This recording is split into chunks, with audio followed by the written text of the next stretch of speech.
Racism. We're going to talk about racism today and how it violently impacts Black women and Black girls. This is going to be a serious subject matter today on The Frequency.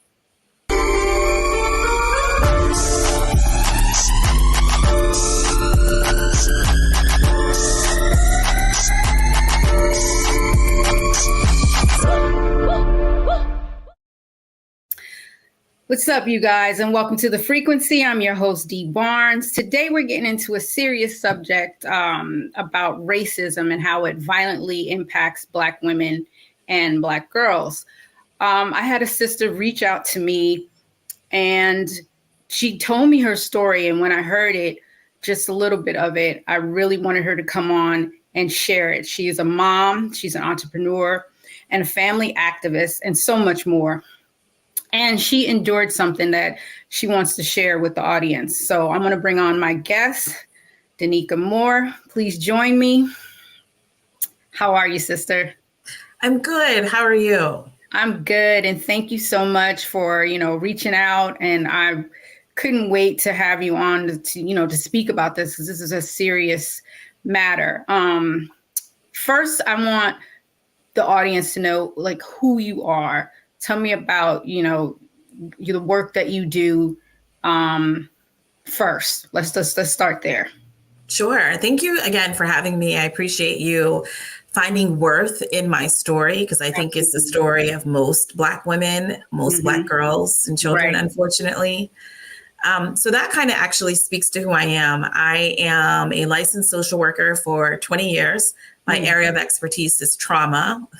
Huh. Right. Yeah. I didn't know. Yeah. This is going to be even better. We're going to talk about that too. Yes. I feel like I just did this podcast episode. You can't outrun racism. Right. You can't outrun trauma. So that's what I do. I'm a trauma expert. I do individual and group therapy.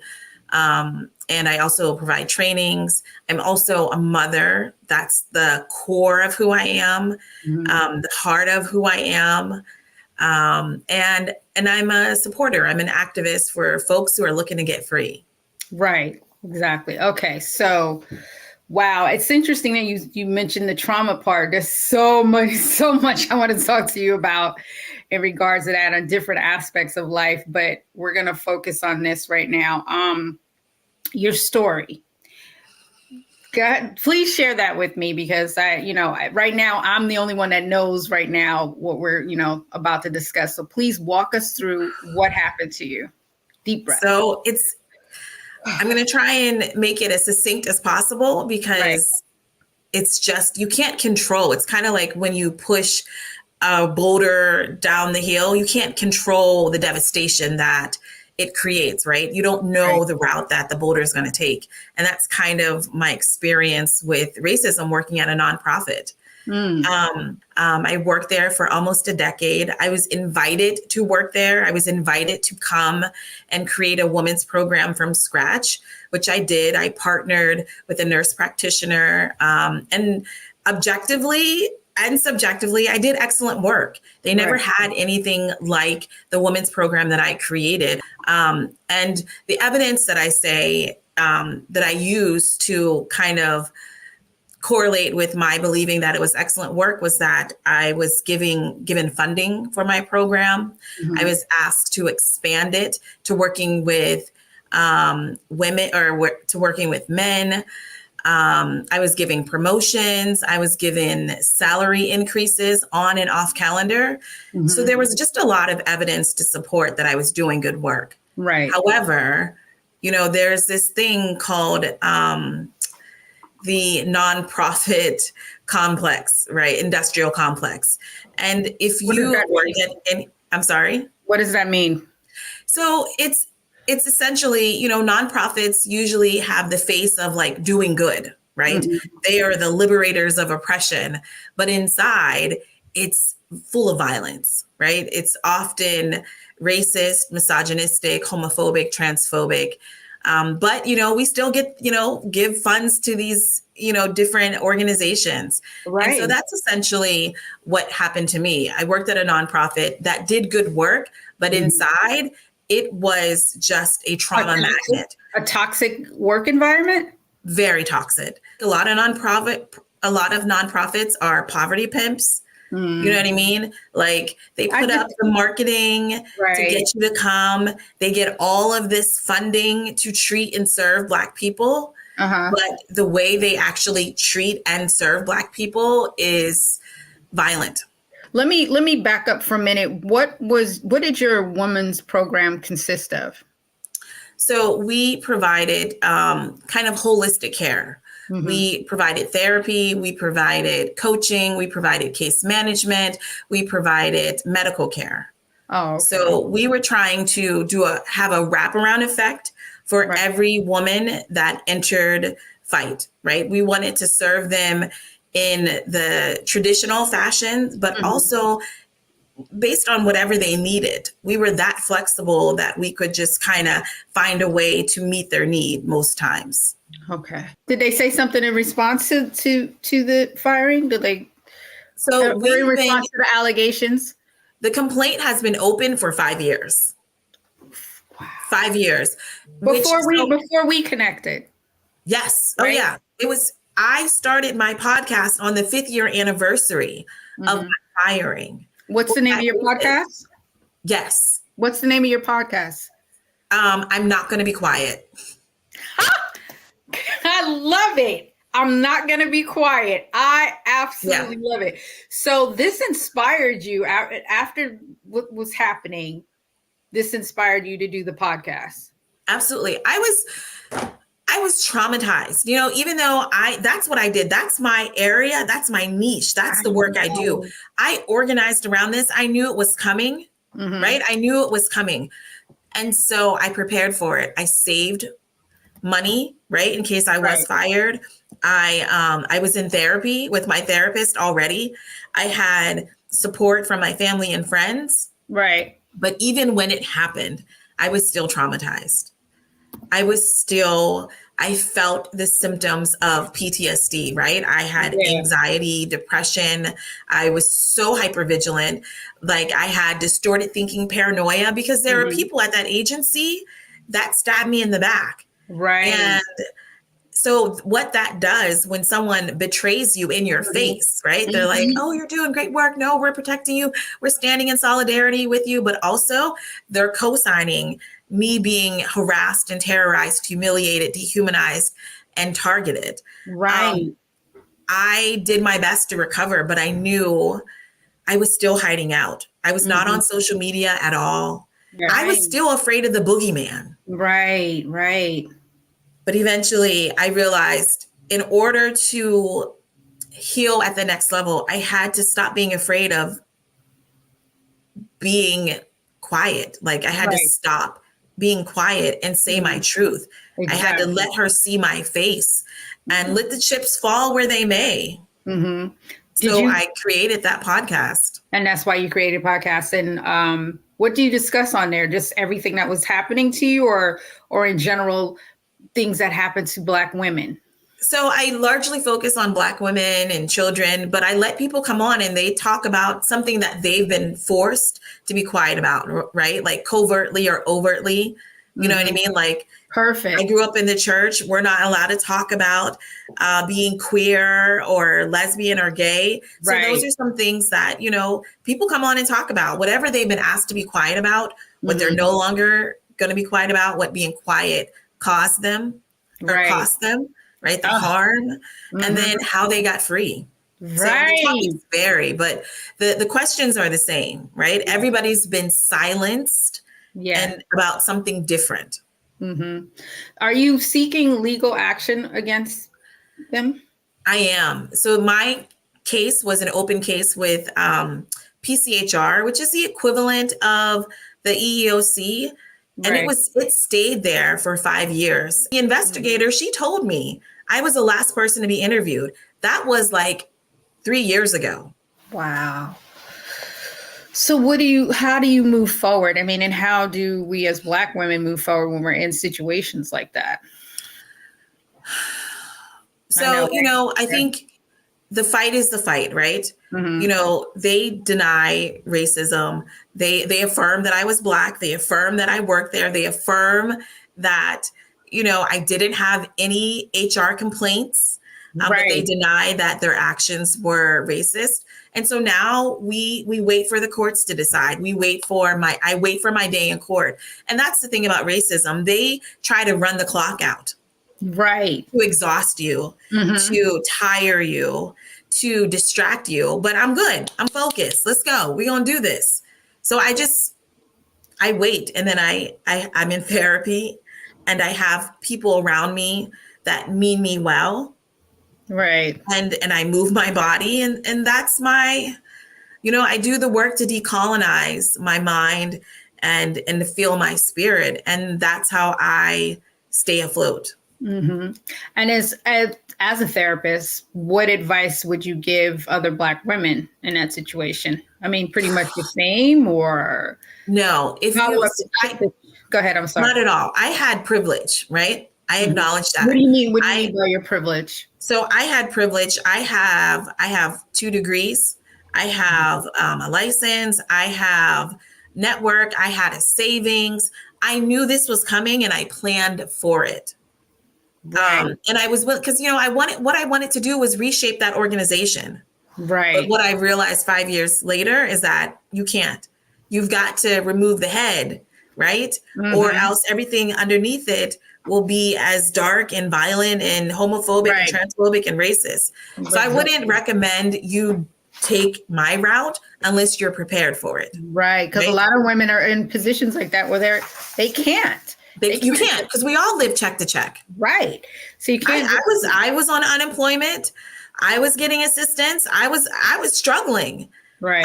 But I knew if I needed a life vest, people were there to help me.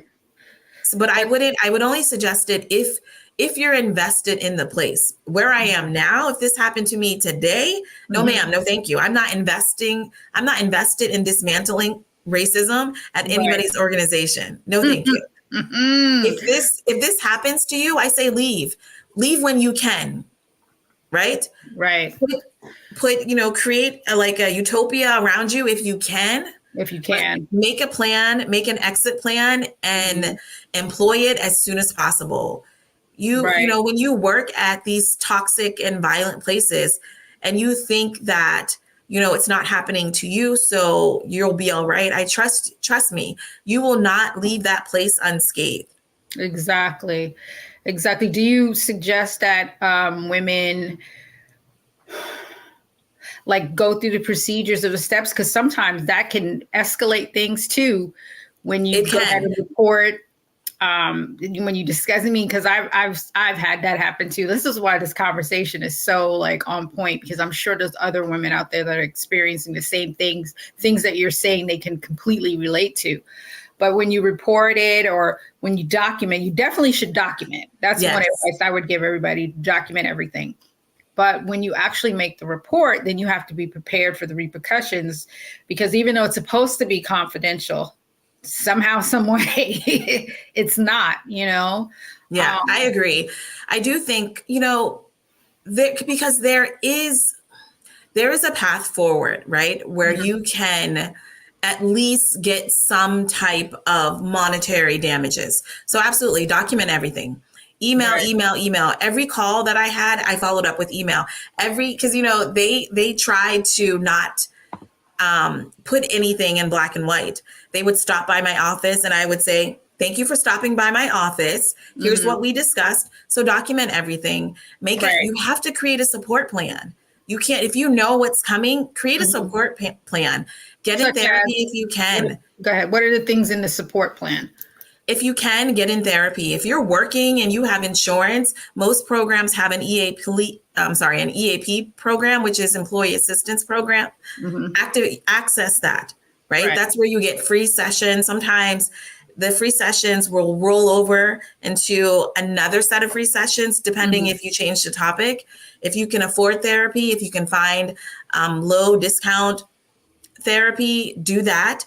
Get with your friend group and let them know what's going on. Tell them exactly how you need their support. Right. Sometimes I just need people to call me and say, it's not you, sis. Yeah. You're not crazy. They're gaslighting you. Because they're gaslighting you. Exactly. Yes. Exactly. I literally tell my friends, this is what I need.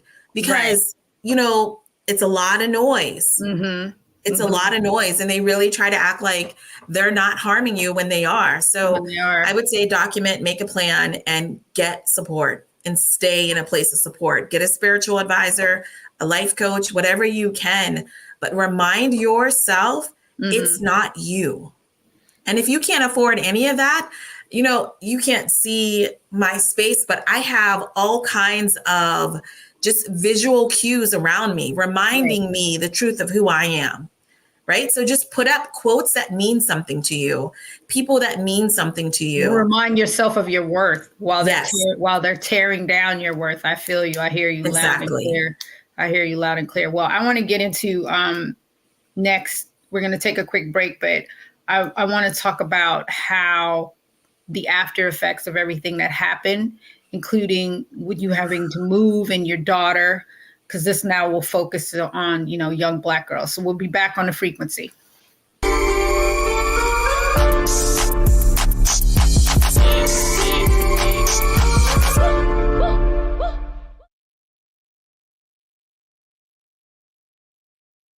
When you talk about Blackness and what happens in Black culture, we're about covering these things that matter to us, speaking to our issues and concerns. This is a genuine people-powered movement. There's a lot of stuff that we're not getting. You get it, and you spread the word. We wish to plead our own cause. Too long have others spoken for us. We cannot tell our own story if we can't pay for it. This is about covering us. Invest in Black-owned media. Your dollars matter. We don't have to keep asking them to cover our stuff. So please support us in what we do, folks. We want to hit 2,000 people, $50 this month, raise $100,000. We're behind 100,000, so we want to hit that. Y'all money makes this possible. Check some money orders. Go to P.O. Box 57196, Washington, D.C. 20037-0196. The Cash App is $RM Unfiltered. PayPal is R Martin Unfiltered. Venmo is RM Unfiltered. Zelle is Roland at RolandSMartin.com. Black Star Network is here. Oh, no punch! I'm real revolutionary right now. Thank you for being the voice of Black America. All momentum we have now, we have to keep this going. The video looks phenomenal. See, there's a difference between Black Star Network and Black-owned media and something like CNN. You can't be Black-owned media and be scared. It's time to be smart. Bring your eyeballs home. You dig?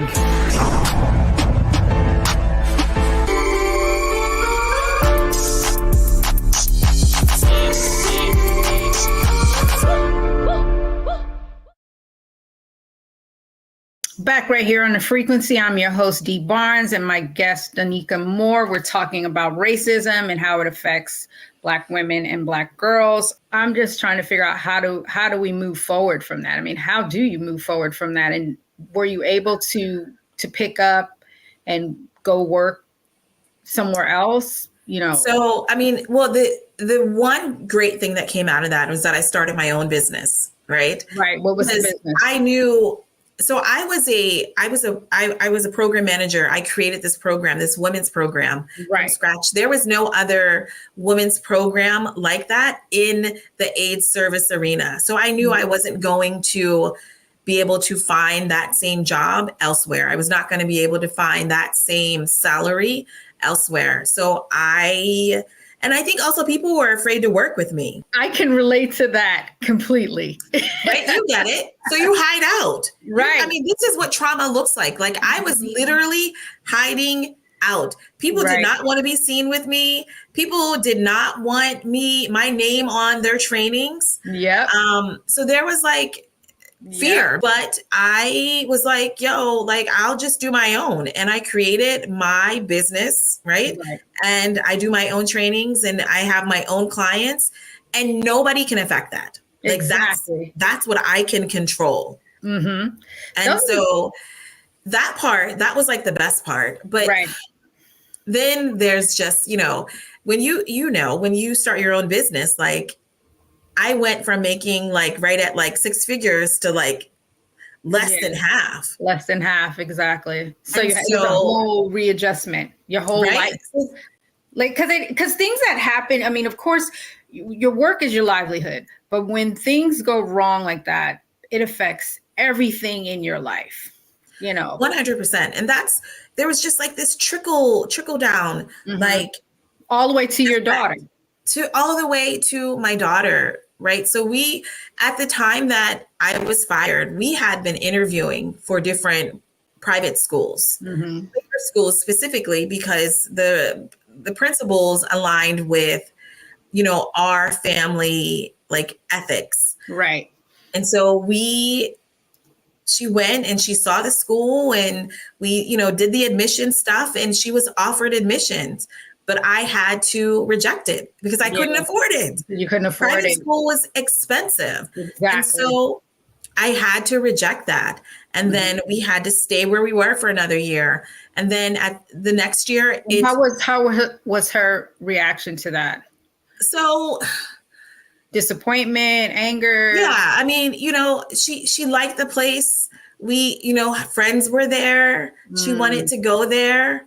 And so we had to settle on a different school. Right. And, that was, again, because of what started in 2018. Right. Right. That was the trickle down effect. And we went to this school and it felt good and it felt right until it didn't. And this was a public school, correct? This was a private school. Oh, so you had rejected the first private school, but you went to another one.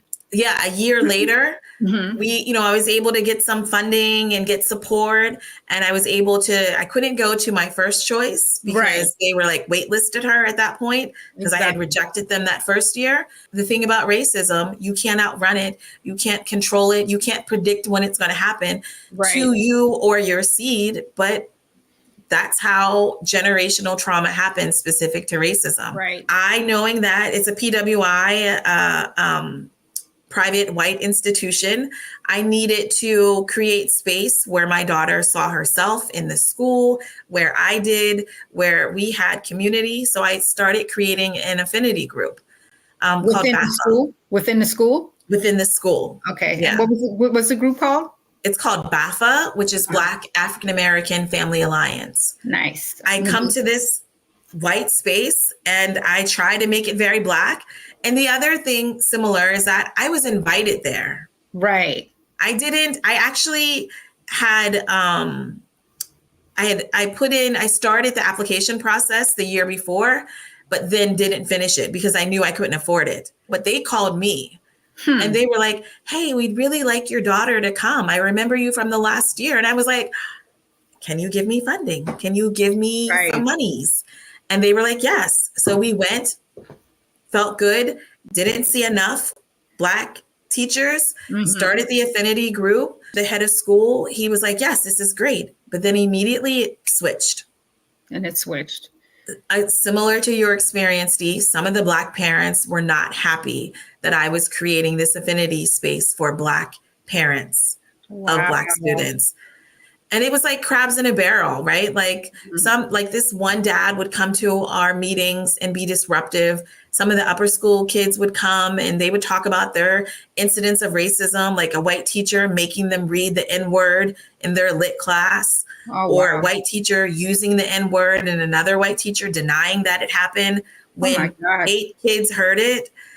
And this parent, this dad, I can't even think of his name, but it doesn't matter. Yeah, he would come and he would refute that. He would say that didn't happen. Oh, no. He was horrible. He really wanted to protect this school and he needed to because, there were some incidents with his child. So he needed to protect it. So I get it. But he would go back to administration and say that we were being divisive and racist. I don't know that Black people can be racist. Exactly. And it seems like young Black girls are targeted more anywhere in any situation. All the time. And that's what I know, right? When I chose these schools, this school had like 49% Black and people of color student body. Right. So I wasn't looking for a white space. I was looking for small classrooms, outdoor, activities, and, like something that has principles around it. Right. Okay. So, and that's what the Quaker school stood for, but not what they lived out. So from there, I was targeted. My daughter was targeted. We'll be back on the frequency.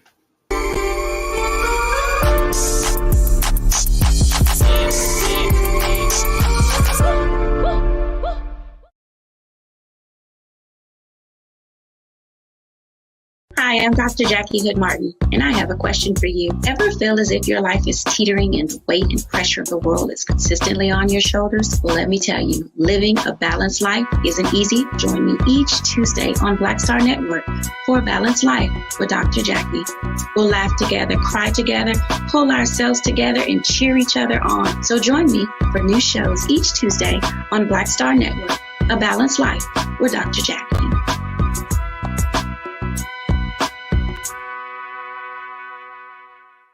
When you talk about blackness and what happens in black culture, you're about covering these things that matter to us, speaking to our issues and concerns. This is a genuine people-powered movement. There's a lot of stuff that we're not getting. You get it, and you spread the word. We wish to plead our own cause. Too long have others spoken for us. We cannot tell our own story if we can't pay for it. This is about covering us. Invest in black-owned media. Your dollars matter. We don't have to keep asking them to cover ours. So please support us in what we do, folks.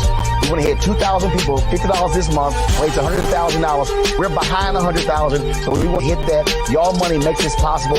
Checks and money orders go to P.O. Box 57196, Washington, D.C. 20037-0196. The Cash App is $RM Unfiltered. PayPal is Martin Unfiltered. Venmo is RM Unfiltered. Zelle is Roland at RolandSMartin.com.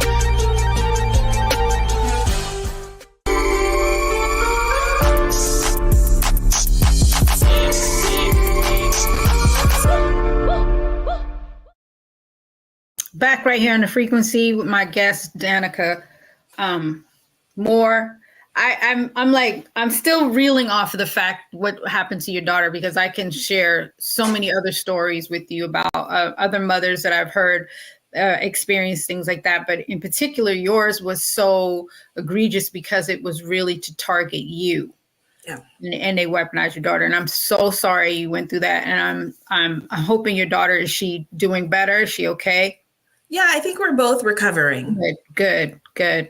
I mean, that's all we can do. And I really want to thank you so much for coming on and sharing your story, because the whole point of it is just like your podcast, never to be silenced. You know what I mean? And I want to commend you on that, for just standing up and being so courageous and taking your background with trauma, your background with activism, and utilizing that to help other women. And I want to thank you so much for coming on and sharing your story. And I know that this has to be what you wanted to come out of this interview in the first place, was to share your story and to have other women stand up and, not be silenced. So thank you. Thank you for that. Thank you.